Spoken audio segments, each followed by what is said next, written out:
Na mama nilipokuwa nahubiri crusade siku moja, na nimerudia hiyo story. Wacha niseme tu.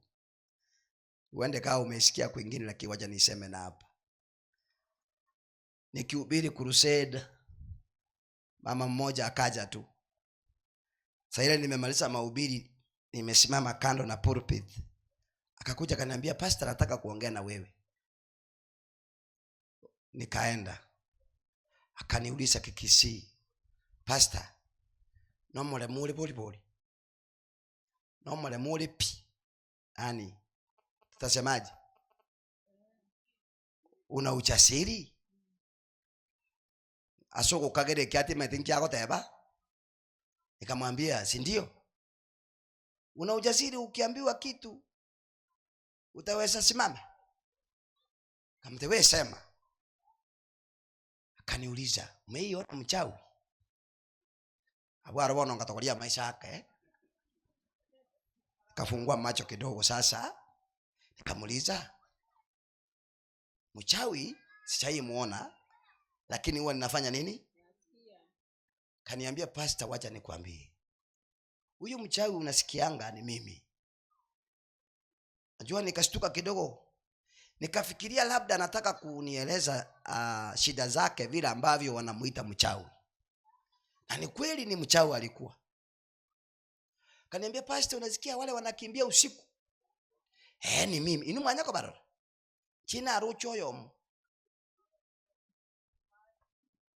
Kipati na wapatikaningi hivyo ovyo. Lakini wako. Sasa ni nini unataka? Kaniambia, "Pastor, nataka tuende uchome kuna kakitu nilipewa na mama nikiwa msichana. Ukichoma hiyo tu ikiungua na mimi nitaenda mbinguni." Amina haraka hivyo. Ngo kujikosa mbovu ade. Ekinege ndo. Akimbuya mule. Nikamuuliza. Nikasema siwezi nikaenda peke yangu. Nikatafuta mbinu. Nitaambia wazee church elders tuende na wao. Kaniambia, "Pastor, mimi sina shida." Kwa sababu ya haraka nikaita wazee. Wazee kuja hapa, wazee wakakuja. Siwaambi kitambo wafike hapa mama ameanza kuenda. Kwa hivyo anamaanisha nifuate. Kulikuwa na nyasi, maybe kila sema ilikuwa imefanywa jinsi yaka. Tukaanza kukimbia kutoka nyuma. Elders wananiuliza ni nini? Nawaambia twende. Na mahali tunaenda hawajui ni wapi. Uzuri tukafika kwa mama akafungua jumba akaingia ndani. Akaingia kule ndani pup. Akaleta kakitu. Gantu kange kama kale kampira watoto wanatumia kucheza. Nikabora leo siapea mmoja wa wazee. Kwa sababu hiyo sio kitu ya kushika ovyo. Na mama akakuja tu direct kwangu. Pap akanipea. Nikasema, "Yesu uliahidi ukasema utakuwa pamoja nasi.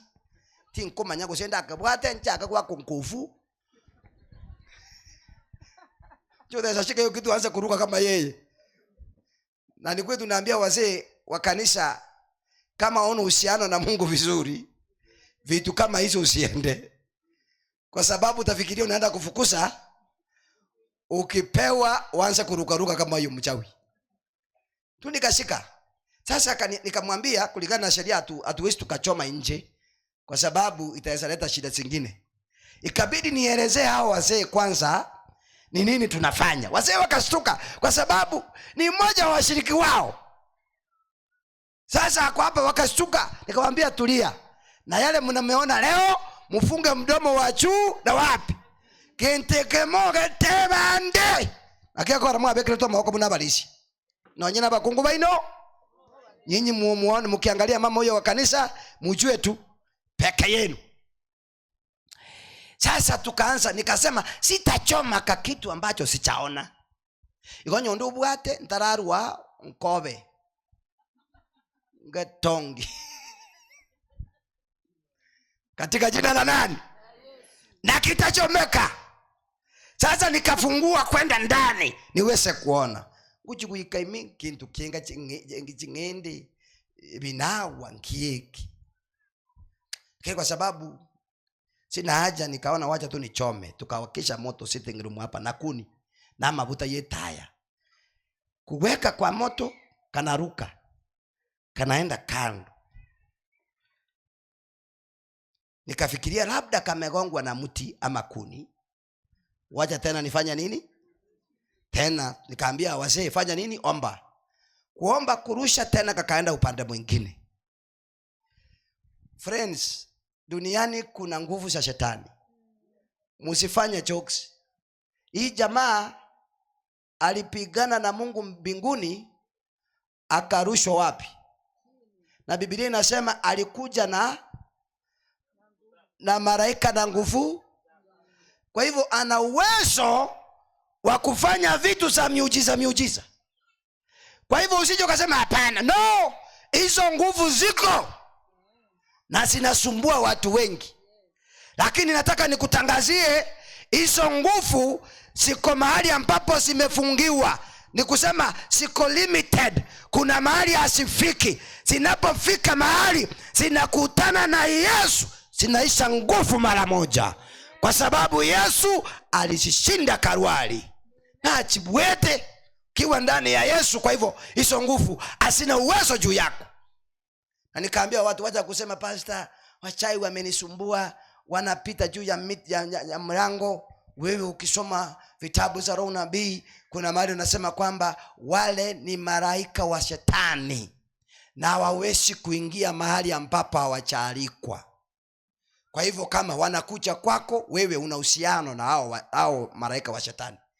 No bwato bwamate nebireje na kibigochero.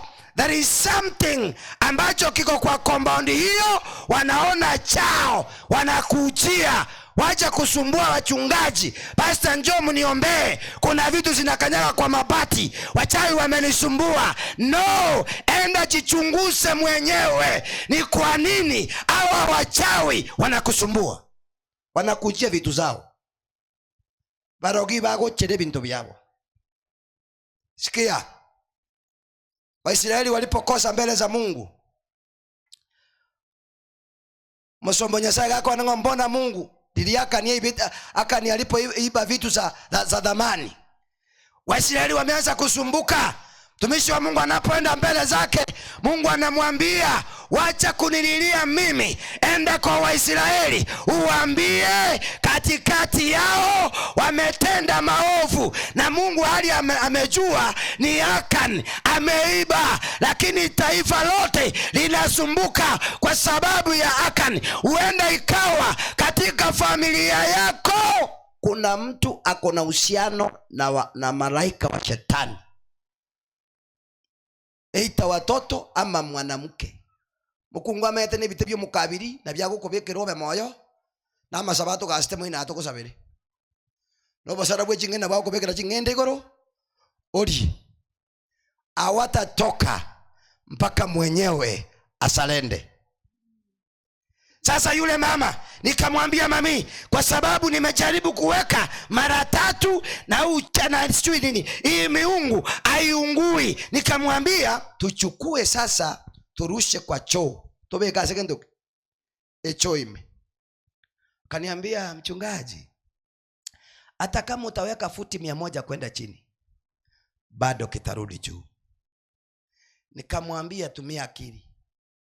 Umeona nikisimama hapa na ni wewe ulikuja kaniambia nikuja kuchoma. Na nimefanya sehemu yangu. Na umeona kimekataa. Sasa siwezi nikaenda nayo kwangu.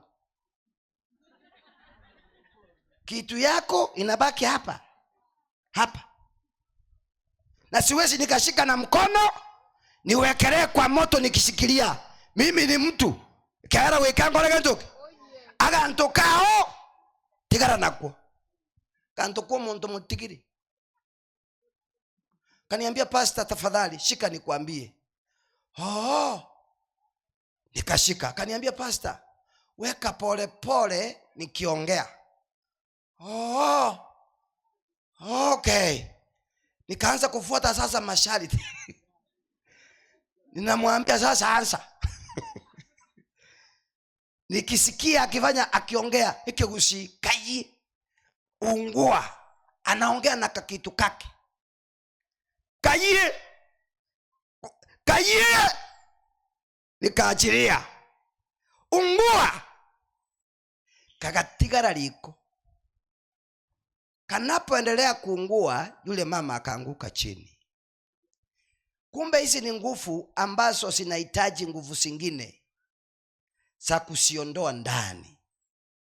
Akawa kama mtu wa kifafa. Endurume elders wanataka kutoroka, ngabate imuli kusuka etukulike statement twenzi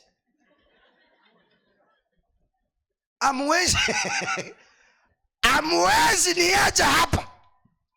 Mimi ndi mgeni na nyinyi ni wenyeji. Huyu mama akikufa tunaandikisha statement zote. Tegakwe mongino kuchikijansi chaka aniti nama nyanga nibiri chabiko soka, kwa sababu sasa ameachana nayo. Nikagundua kwamba kanisani hata kama tutahubiri kiasi gani, kama mtu ako na uchafu wake, kama achaamua peke yake kuachana, tunafanya kazi ya bure. Ikotoko kolega si yabusa onyo muntu tara salenda kurume yaye. Ndio maana tuko na watu wengi kanisani ni washarati, lakini bado wako kanisani. Watu wako kanisani wanana miungu, lakini bado wako kanisani. Watu wako kanisani ni wagomvi, lakini bado wako kanisani. Ndio maana nikagundua kazi yangu ni kuhubiri, lakini kuitikia na kuacha uovu ni mtu binafsi. Nayo uwanja kusalenda. Yule mama kaleka kitu kalipoungua. Sasa mama akatulia kidogo, nikaona ameanza kuamka. Akaketi, akaniuliza, pastor, kimeungua? Kama tebi. Kaongea sauti mzuri, sasa pastor, mbinguni ni yangu. Haleluya!